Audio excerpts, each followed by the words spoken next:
Hi everybody, and welcome to Trip Tips for the Starved Rock area through Outdoor Adventures Made Easy. So today what we're going to do is pull out some of our tips from the trip guide to what we are calling the Starved Rock area.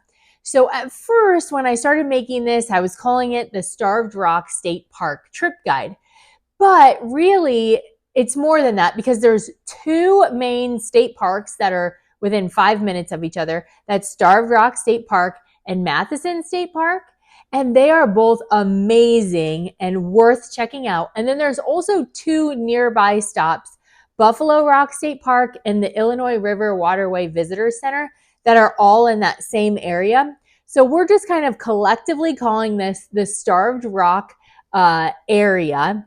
And so this is kind of your trip overview for that whole area. So today what we're going to go through is our recommended like hiking locations, where to park, what to pack, all of the details so that you can start planning your trip to the Starved Rock area. So let's hop in. So on page 2 of the trip guide, you're actually going to see the area map where you can see how those 4 different locations kind of map out geographically. And then if you move on to page 3, you're actually going to see our priority checklist in a sense of where we recommend you go. So even though this is called the Starved Rock area trip guide, Matthiessen State Park is actually our top recommendation. The Dells area there is absolutely beautiful. And so that's our number 1 recommendation. And then after that, we kind of go into the different hike locations at Starved Rock State Park. So there's a lot to do while you're there. And so we kind of pull out the different hikes as we break them down into a little bit shorter increments so you can figure out how to break up your trip. So let's go ahead and hop into our recommendations for where to start at Starved Rock State Park. All right, when you're starting at Starved Rock State Park, we recommend that you start at the Visitor Center. They have a nice little interpretive area, which is helpful so you can understand the historical context of the area. They also have staff there that might be able to answer any questions that you have. And there's also nice bathrooms that you can use there as well. Also, they have a gift shop. So be sure to stop at the Visitor Center. Then from there, we like to actually hit the overlooks first. So there's 2 main climbs, you could say. The first one, the first trail you leave from the Visitor Center and you climb up to the iconic Starved Rock. And you get on top, there's a boardwalk that you can walk around that overlook, which is really neat. Then you climb down and hike over a little bit further, and then you can climb up to the second peak in a sense, and that has the Lover's Leap overlook and also the Eagle Cliff overlook. So those are both on the same bluff top in a sense. So it's only one climb to get to those 2 overlooks. But we recommend hitting the overlooks first just because they're near to the Visitor Center. They're really iconic and they're definitely worth hitting. But then once you move on from there, then you can start hitting the canyons of the state park, which are my favorite part. From the overlooks, we like to then hike to French Canyon and Wildcat Canyon. So French Canyon is this really secluded little canyon. If you're hitting it in winter, it can be very, very slippery to get there. So be sure that you have either shoes with really good traction or ice cleats or crampons, whatever you need to wear so that you have good grip when you're exploring French Canyon. Also, Wildcat Canyon, which is a little bit farther of a hike into the state park itself. This one is a great one to hit, especially in wintertime, because this is normally where the ice climbers congregate. So if you're there on the weekend, you have a pretty good chance in the winter of seeing ice climbers doing their thing at Wildcat Canyon. So be sure to check that one out. No matter what the season is, that one is always a great one to explore. All right, probably our favorite canyon at Starved Rock State Park is the St. Louis Canyon. This one, we normally happen to get to the Starved Rock area just later in the afternoon. So if that's the case for you as well, we normally hit this one on our first day just because it's so exciting. It's a nice short hike and the reward is absolutely beautiful and it sets this really cool pace for the trip itself. So This one, you can park at the visitor center or lodge and hike in, but what we prefer to do is if you're coming from the north, we don't turn into the main entrance. We continue on Route 178, and there's a small parking lot there. You park there, and then you actually hike in along the old roadway that's now blocked off. And then about halfway there, you get onto what feels more like an actual trail, and you can hike the rest of the way to the canyon. This is a beautiful, stunning canyon, especially in the wintertime with the frozen waterfall. So this is a really nice one to do. If you want to make your trip a little bit longer, you can keep hiking and hit a few other canyons along the way, but that adds about 2 more miles. So we normally opt to just hike to St. Louis Canyon and return. That way we're not wearing the kids out too much, but there is another option if you want to extend your hike a little bit. Another trip that we don't always access from the visitor center parking lot, but we choose to drive and park in another location because it shortens the length of the hike a little bit, is to the council overhang area. So you can park there. In the trip guide, it shows us where the parking is. But from there, from the parking lot, which is shared with the Illinois Canyon parking, from there you'll hike toward the council overhang. You check this out. It's this beautiful sandstone bluff with an overhang. The kids just like to play there. From there, you can actually, there's like a Y in the trail, and you can hike back to 2 different canyons from that location. So if this is the area, the overhang is here, you hike up to a canyon, back, and hike up to another canyon and come back, and then you can hike to the parking lot. So what I like about this area is that the whole time you're in this really scenic, beautiful canyon area. So as soon as you get to the Council Bluff overhang, you're basically in a canyon the rest of the time. And so it's a really cool hike, and the views are absolutely beautiful. That is a really nice short hike that if you're looking for just a little bit extra for a day, or if you have kids, this is another great hike because the rewards are definitely there. It's not quite as popular as some of the other ones, and it's a short and sweet hike. From that same parking lot, you can also hike to the Illinois Canyon, which is 1.2 miles out and back. Again, this is another one that isn't quite as popular because you have to drive to a different parking lot or hike a really long ways to get there. But for this one, you can just drive to the parking lot, hike in and out, and this is another one where you're really in the canyon the entire way. So it's really scenic and a beautiful hike at Illinois Canyon.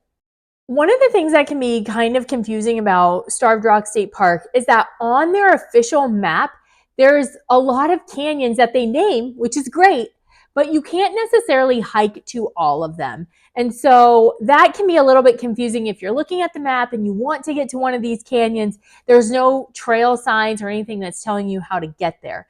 And so that can be a little bit misleading, and that's why we're trying to highlight some of these different canyons throughout our trip guide. 2 bonus canyons that I think are worth checking out are Hennepin Canyon Overlook and LaSalle Canyon. So Hennepin Canyon Overlook, this is one of those that you can't hike down into the canyon, but they do have an overlook trail, so you can check that out. Again, this is another one where you can do the big long hike from the visitor center, but we, because we normally have kids that we're hiking with, we recommend actually parking at a closer parking lot and then hiking to that if you'd like to check it out. Also, LaSalle Canyon is another one where it's probably easier to find the closer parking lot, park there, and hike to it. This one's really cool because this is one of the only canyons that you can actually walk behind the waterfall. And LaSalle Canyon is known for normally having a good waterfall all throughout the year. So those are 2 bonus canyons that you might want to check out. Matthiessen State Park is sometimes known as the lesser known sibling than Starved Rock State Park. But I have to tell you that this hidden gem is actually my favorite park, even cooler than Starved Rock State Park. I like it because it is a little bit more secluded. There's not quite as many people there. And the views are spectacular almost the entire time while you're there. So I really, really love this state park. But even though it's lesser known, it's still really well known. And if you are planning on hitting it on a weekend, you need to be there very early. It is very common that the parking lot fills up. And the next parking lot, the overflow parking lot, is quite a distance, especially if you're hiking with kids. Probably not worth hiking that additional distance and then trying to hike down into the canyon. So you need to get there as early as possible, especially on a weekend, or try to not hit those prime time hours that other people may be there. Okay, so from that main parking lot, you're going to see this old fort recreation that you can go up, check out, see the view from. The kids really enjoyed that. And then from there, you'll see the stairs. They're right next to the fort that lead down into the canyon. So you go down the stairs and you'll actually cross a bridge. And this is the bridge that divides the lower dells, the lower canyon area, and the upper canyon area. So we prefer to take a left and go along the ridge top toward the lower dells. You'll go across another bridge, down some stairs, and you are now in the lower falls area. From here, you're going to see a kind of a side canyon. That's the Devil's Paint Box area. And then you can keep walking up the creek there to find Cascade Falls. Off to the left, you'll see these really cool caves that are carved into the sandstone bluff there off to the side. Really, really cool, scenic, beautiful area. After you've explored there, then you can retrace your steps, go back up the stairs, across the bridge, back along the ridge top to that first bridge that you crossed. Then we like to go down into the upper falls area. Again, you're hiking along the creek and you're going to wind your way up to Cedar Point, which has another side little canyon area that you can explore in the wintertime. It has really pretty frozen waterfalls there. Then you continue up and you're trying to make it up to Lake Falls. But on the way, you're going to cross Giant's Bathtub and you can explore that area. And then just past that is the Lake Falls, which is the really iconic, beautiful view that you've maybe seen pictured from Matthiessen State Park. From there, you can either retrace your steps or you can take the trail, the upper trail back to that first bridge, head up the stairs and head on out. So Matthiessen State Park does have two different areas. So the Dells area, what I was just talking about, and then another area as well. The other area is not quite as popular. It's not quite as scenic. And I would definitely recommend checking out the Dells area if you are there in the area. Okay, so we've talked about Starved Rock State Park. We've talked about Matthiessen State Park. There are two other areas that we like to recommend while you're there if you have time. So that's Buffalo Rock State Park and then the Illinois Waterway Visitor Center.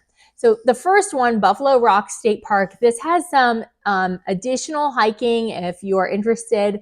Definitely not as cool, in my opinion, as Starved Rock or Matthiessen, but if you're looking for some extra hikes, that's a cool place to go. There's some really interesting history that we talk about in the trip guide, but they have two live bison that are there within an enclosure. So we enjoyed checking that out. And then there's a nice little playground that the kids just kind of ran around and burned some energy there as well.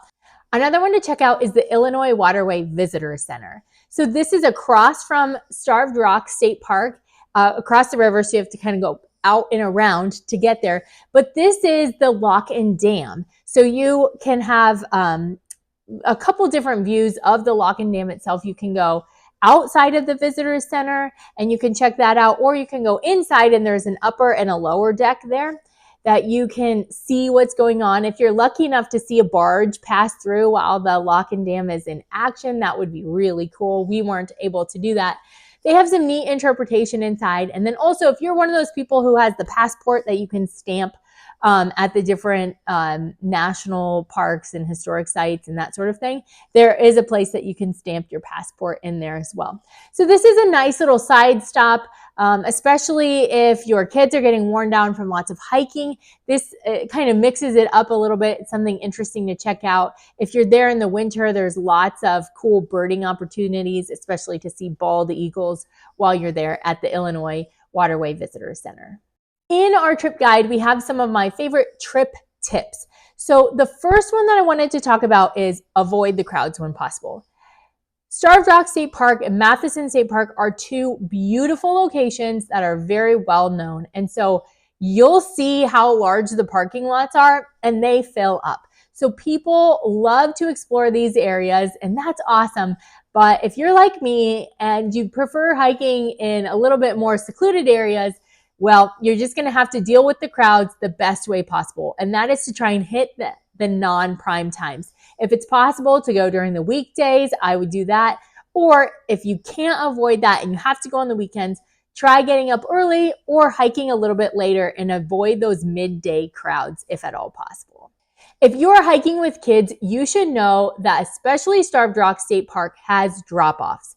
They do a great job of trying to protect the public, but there's just a reality that if you are hiking any ridge-top trails, there is definitely a very steep fall hazard that is there. So what we prefer to do, especially when our kids were young, is to just stay down at the river level and hike into the canyons instead of seeing them from the ridge tops. It just keeps that fear factor a little bit lower, and then the kids are more comfortable to explore, and you don't have to put quite as many boundaries on that as well. As I said before, Matthiessen State Park is a don't miss. Make sure that is one of your #1 priorities while you're hitting the area. I am a little bit old school, and I like to have a printed map. I know you can take a picture and have it on your phone, but I like to have a printed map. And sometimes, like in the case of Starved Rock State Park, the map that's available online and the map that they have in the kiosk are two different maps. And I kind of like having that ability to see both of them to help me understand it.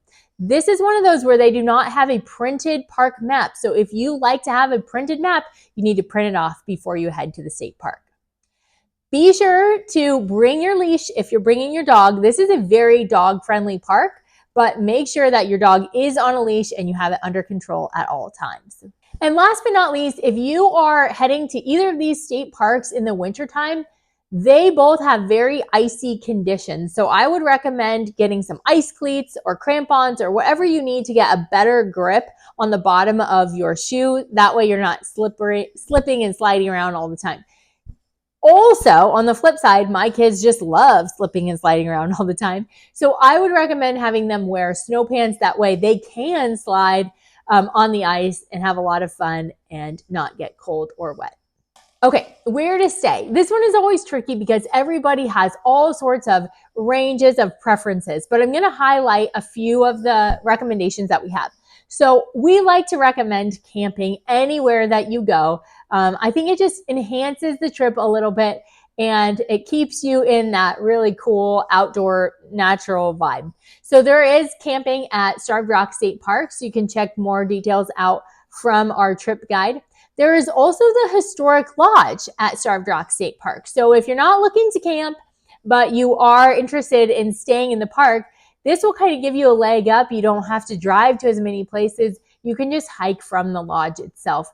There is kind of the historic lodge that was built in the CCC era, and then they did some more recent renovations. And so you can kind of choose within the lodge, you can have a little bit of a picking and choosing on what vibe you want there as well. As always, there's always hotels, VRBOs, Airbnbs, that sort of thing. There is also the Grand Bear Resort, which is right across from where the St. Louis Canyon parking is. We did not stay there. I looked into it. There's kind of a mixed bag of reviews on the Grand Bear Resort. I think the reviews, I could sum it up as it's dated and it can be fun, but you should lower your expectations. So like I said, I've never stayed there, but it was kind of entertaining reading the reviews. So that's what I'm going to pass on that. So for us, we didn't get a chance to stay there, but it looks like it might be an interesting place to check out. Just make sure those expectations are a little bit lower. All right, let's move on to what to pack. So on page 14 of the trip guide, we have our packing list and we kind of highlight the different seasons and what you might need to pack for that.